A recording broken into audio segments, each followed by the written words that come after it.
second CD here called Brain Scattered, available for sale at the bar.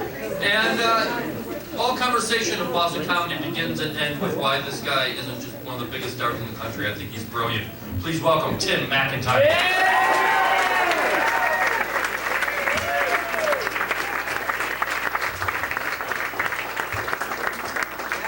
That introduction makes me wish that I spent more time preparing what you're about to see. So, in addition to being one of the top acts in the country, I also write letters to the editor of the Metro.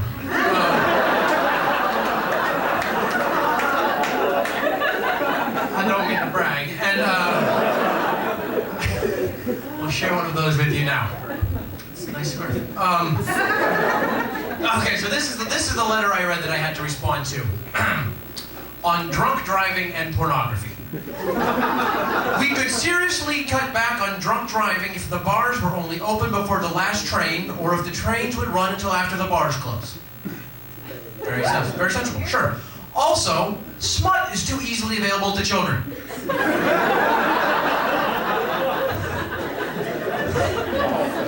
Okay, maybe a transition would have... I am offended that when you walk into a convenience store, you are bombarded with sexual images. Secondly, there's your transition. Secondly, the yellow pages, which are easily accessible to children, are filled with pornographic pictures in the escort section. I checked, it's true.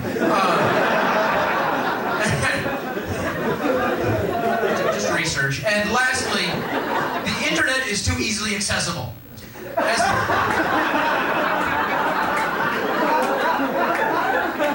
That, of course, being the point of the internet. As an experiment, I typed in the word sex, and I was bombarded with pornographic pictures. Children do not know how to process this. Something must be done. So this is what I wrote back. When I first read Ben Norris's letter, I was initially inclined to dismiss him as a drunken crank. However, it takes a lot of courage to admit publicly that one browses the escort ads in the yellow pages. So I thought I'd give him the benefit of the doubt. I decided to test his claim that if one types the word sex into a search engine, one gets results that feature sex. Well, imagine my surprise to discover that this is, in fact, the case. In the interest of truth, I took the next step and typed in hot lesbians.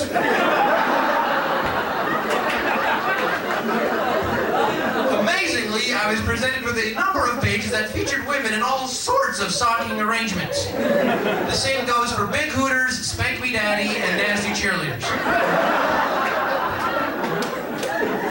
What sort of country are we living in when kids can't even type hot, amateur, juicy booty into the internet without getting bombarded by dirty pictures?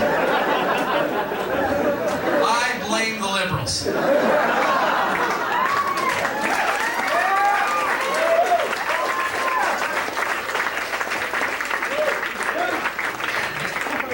It took longer than I thought it would.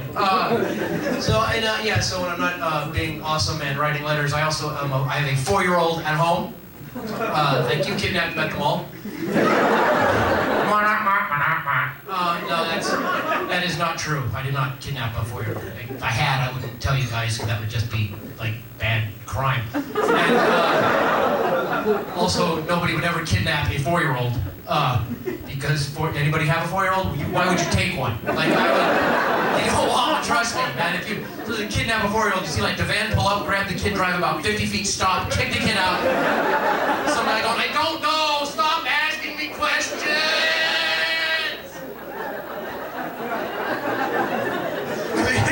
It's non-stop questions. And like, now he's old enough, it's like the hard questions, you know what I mean? It's like, well, where do rainbows come from? And where did grandma go when she died? And are people who put yellow ribbons on Humvees incapable of seeing the irony, or are they just assholes? We don't care.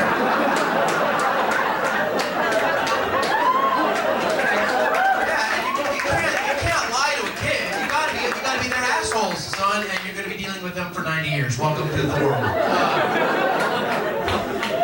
It has been a 4-year-old, really, it's you can't even, it's madness. It really is. It's like having the worst roommate in the world. It really is. You know what I mean? Like, he eats all the food, he doesn't pay any rent, occasionally I find him in bed with my wife, you know,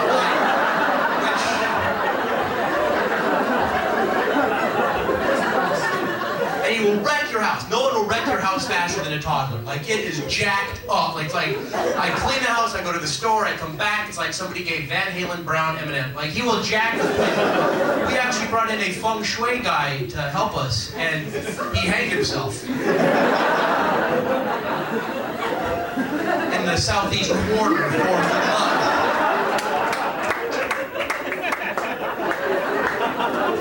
I only do that one in Cambridge. But I love being a dad. I love being married. I don't know that my wife shares the sentiment, but I love it. And it's like, it's weird. Like, we keep a marriage going, and it's hard work. But what I have learned, and I will pass this on to all the young bucks in the room. You know, you got the scarf. You need the wisdom. Here comes what you need to know.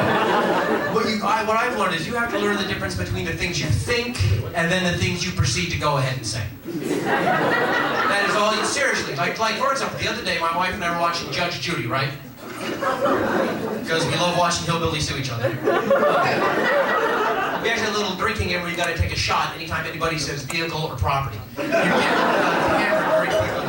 And the hillbilly du jour is complaining to the Honorable Judge Judy about his ex-wife, the plaintiff, and his complaint is that she would only give him oral sex on his birthday and their anniversary. Yeah, and like an idiot, I said out loud, I went, birthdays and anniversaries? Yeah, you see where I screwed up? Because now it's neither birthdays nor anniversaries. Thank you very much.